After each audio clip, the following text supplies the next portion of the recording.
വല്ലാത്ത കാര്യം. ഞാൻ നാടകം കണ്ടപ്പോ തന്നെ എന്തോ ഒരു പന്തികേട് എനിക്ക് തോന്നിയിരിക്കണ്. എടാ ഇതുപോലെ ചതിയിലൂടെ മനുഷ്യന്മാരെ പറ്റിച്ചാണ്ട് പോട്ട് എന്തിനാണ് അതിനും വല്ല ഇതൊന്നല്ല. പിന്നെ പാവപ്പെട്ട ആളുകൾ പിന്നെ രാവിലെ കക്കൂസിൽ പോകുന്ന ഭാര്യയാണ് തിന്നല്ലേ നല്ലേ. ഒന്ന് ആലോചിച്ചാണ് നിങ്ങൾ. ഒന്നല്ല ഈ പിന്നെ പാവാടച്ചാരട്ടിന്റെ മുകളിൽ നിങ്ങൾക്ക് ജയിക്കാൻ വേണ്ടിയാണ് ഏതെങ്കിലും ഒരു വെടികളെ നമ്പർ വേണം. അങ്ങനെ വേണം. അതല്ല എങ്കിൽ ഏതെങ്കിലും വേശ്യകൾ വേണം നിങ്ങൾക്ക്. കാരണം ഇവിടെ നിന്നാണോ മാന ഉസുറും പൊളി മാന അവസാനം ഉണ്ടല്ലോ. ഇതൊന്ന് കണ്ടു നോക്കി നിങ്ങൾ. ഇത് അപ്പൊ തന്നെ ചൊറപ്പാണിത്. ഇതെന്തോ തമ്മാടിത്തരം കാണിച്ചാണ് ആ പാവം സാധു വല്ലിപ്പാന കുടിക്കുകയാണ്. എടാ ഉളുപ്പും മാന അവസാനം ഉസുറും പൊളി ഉണ്ട് ഇടങ്കിൽ. പക്ഷേ ഏതായാലും വീഡിയോ ഒന്ന് കണ്ടു നോക്കി. ഏതായാലും പെൻഷൻ കിട്ടിയ പൈസ ഇപ്പോ UDF വന്നാൽ എനിക്ക് കിട്ടൂല. നിങ്ങൾ തന്നെ വരണം.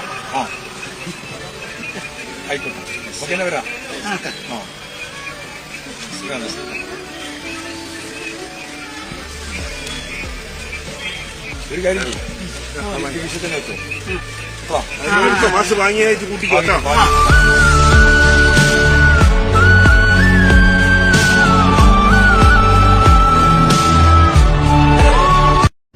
ഞാൻ ഫോട്ടോ എടുപ്പിച്ച അതാ.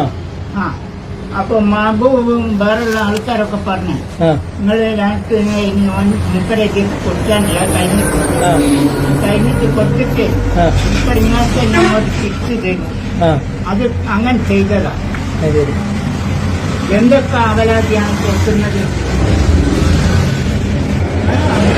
ഞാനാ പോകാന്ന് പറഞ്ഞാ പോന്നതാ. ഇന്നെന്നാലും ഓടി കൂട്ടി കൂടുവല്ല അങ്ങോട്ട് തന്നെ.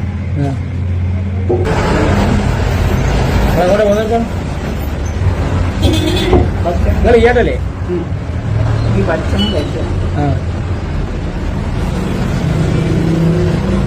അപ്പോ അങ്ങനെയാണ് ചെയ്തത്. വേറെ ഒന്നും നമ്മൾ ചെയ്തിട്ടില്ല. നമ്മളെ ഒരാളോടും കക്കാൻ പോയിട്ടില്ല. വേറെ ഒന്നല്ല.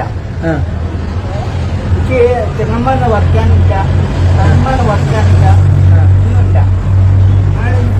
നയിക്കങ്ങളോ എഴുതങ്ങളോ പോയി കാണിക്കലോ കിട്ടിക്കങ്ങളോ ആണ് നമ്മൾ ചെയ്യുന്നത്. അപ്പോ നിങ്ങള് മനസ്സാറിന് കൊടുത്തതല്ലേ? മനസ്സാറിന് കൊടുത്തതല്ലേ? അങ്ങനെയല്ലേ പറയുന്ന ഞങ്ങൾ കേട്ടില്ലേ? ഞാൻ പറഞ്ഞ നിങ്ങൾ കേട്ടോ? ഡ്രസ്സും കേട്ടോ?